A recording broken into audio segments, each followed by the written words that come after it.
Today, I'm going to go ahead and start trying to install the automatic or electronic flush valves for our black tanks. I think that one of the most important things, and I can't stress this enough, empty and flush your black tanks before you start this project. This is not something that you want to have, you know, those particular fluids leaking down on you. So I've already done that this morning, drained them, flushed it twice with a wand style flusher. I don't necessarily believe that our black tank flushes that are mounted in our rig are quality enough to do the job I'd like, so I went ahead and did that with the manual flex wand that we got from Walmart. And so now we're just going to get to it. I've got to work on getting the underbelly opened up. I don't know that I'm going to actually try to pull it down up by taking the fasteners out, because they are ram set in place, and I'm just not sure that that's going to be something that I want to take on. And also looking at it where I think the black tanks are and the gray tanks in the back, the axles are in the way, so I've got spring perches and stuff to try to get around, as well as our JT strong arms and other things that are just kind of holding this in place. So I think what I'm going to do is I'm going to do probably a straight cut and make some flaps. That'll be beneficial should I ever need to use the manual override feature of these valves, because I don't want to have to take the whole underbelly down to get to those screws or whatever to open it up. So without further ado, I'm going to go ahead and try to just do like a time lapse of what I'm doing. Right now it's about 8:40 in the morning, and hopefully I'll remember to do a time check when, you know, I complete each phase of the project. So let's get to it.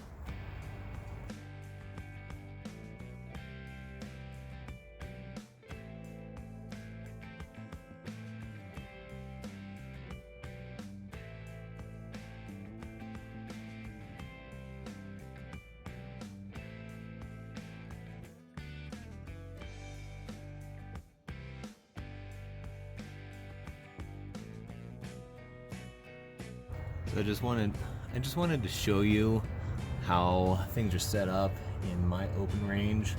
So our black tank is here, and it's got the larger piping coming straight out to the end. And then over here is the drain for our gray tank. Unfortunately, the valves that I ordered, and I think all of the valves that DrainMaster sells, are 3 inches.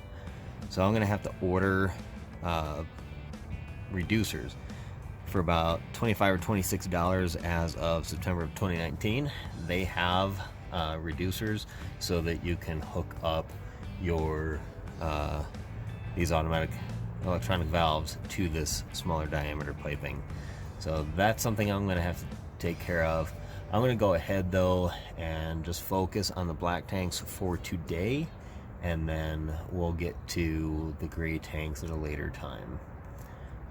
There are 4 bolts in this existing valve. So this has that automatic pull that's over here. And so I'm going to take those 4 bolts out and put the new valve in its place right here, and they should made up just perfectly.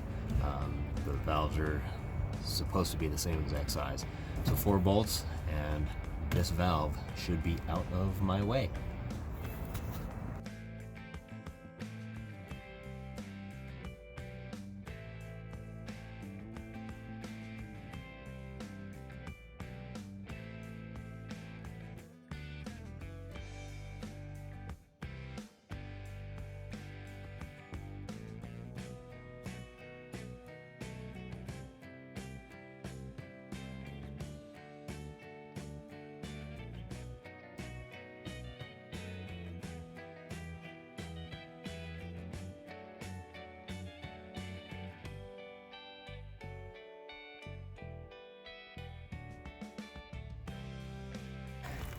Another little tip, keep some baby wipes or something. I like the dexterity of not having gloves on my hands, so these are good enough to clean a baby's bottom. Why not my hands? I'm having trouble moving this pipe further this way to get the valve out. I think it's because of this strap here, so I'm going to go ahead and take that screw out.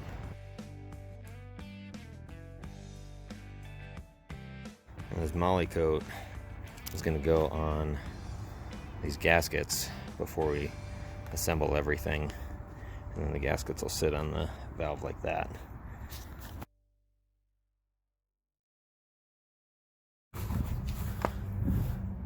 So on mine, I was able to get it pretty much vertical. The flanges on this are a little bit off of vertical, but the goal is to have the motor directly above the joint. So I think we've accomplished that.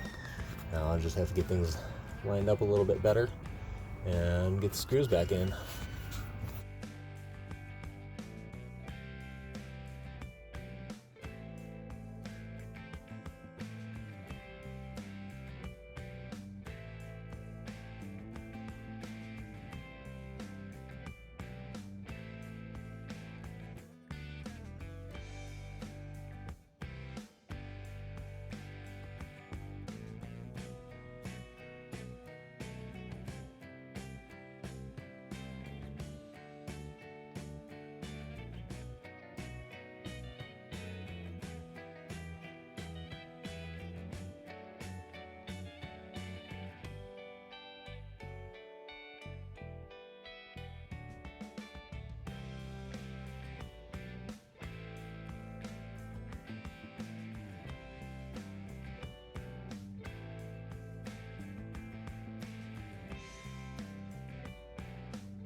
So these are the two ends that actually go onto the valves. Now I'm going to be able to place the valves close enough together that I'm just going to crimp some ends on here right now while I'm on the bench. It's just going to make it easier rather than trying to get myself all up underneath there trying to solder or whatever. So I've got male-female pairs. So I'm going to put the male end there, and I'll put the female on the negative, and that way I will not be able to put them in incorrectly underneath the rig. Now there is polarity protection on the valves from what I read, but a little extra myself.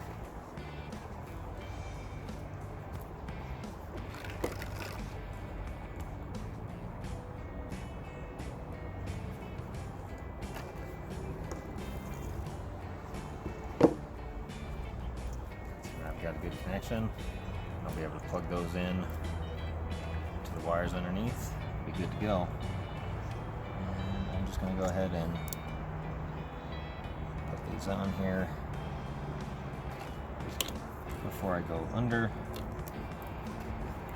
so I know that I have the right parts.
And I've already stripped the positive wire, so I can connect this 12 volt positive, which is the black on the harness.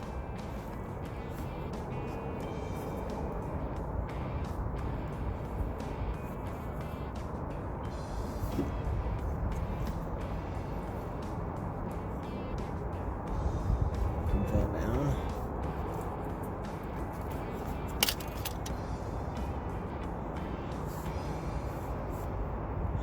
Similarly, we'll strip the black wire, which is my ground.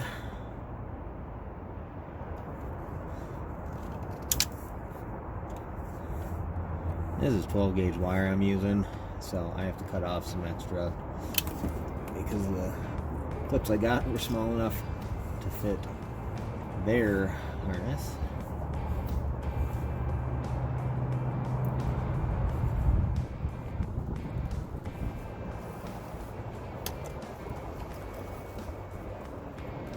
Put that one on.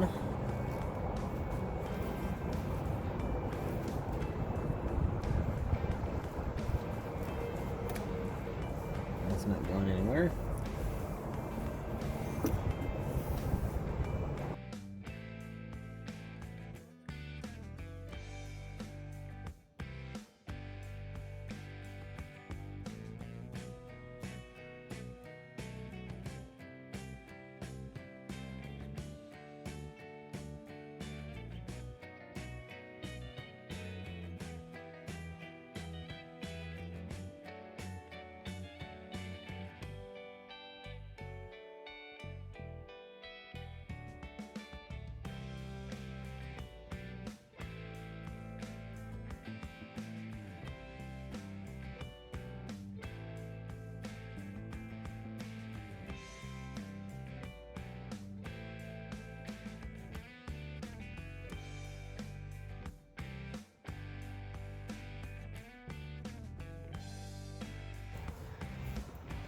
This red light here is actually a good thing. I don't have a fuse in the circuit for these valves. I'm gonna have to steal one, borrow one for a minute just to test this out. But that means that there's power and the circuit has been completed, except it's not complete here. So that's a good thing in my opinion. And I'm just gonna steal, I don't know, this one. Bedroom, yeah. Let's try this 10 amp one. USB chargers. Borrow that temporarily. Took the 10 amp from here, put it here. My light went out, of course that one went on. But we now have some indication that I have the black valve hooked up.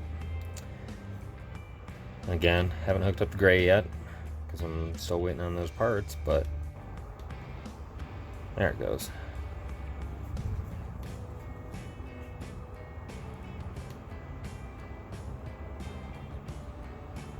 It's open. It's closed.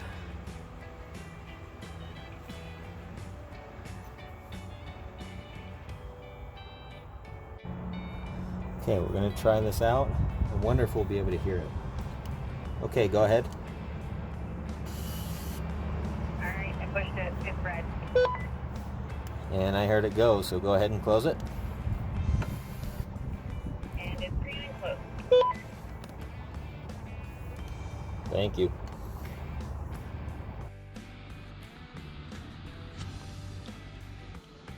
I've replaced that 10 amp fuse that I borrowed because I'm not going to need to open or close the black valves for a couple of days, and I'm going to want to use my USB chargers, so I'm going to leave that fuse out for now. I did complete the installation of the rear black valve and the panel and all the wiring to it within about 3 hours. After that I took a break and then started the work on the front valves. Now again, my gray drain is only 1.5 inches, so I'm waiting on that part, but I got the black one installed and operational. So all in all, I was done probably in about 5 hours, including breaks, so not too bad. That's all I'm going to do for this video. I'm going to do a separate video for the grays because of those reducers. The installation is going to be a little bit different, and then we'll also be patching up and closing up the underbelly. So we'll do that next time. But for now, my name's Todd. This is the Alcohol-Free RV, where we do mods and repairs and upgrades and have adventures along the way. See you next time.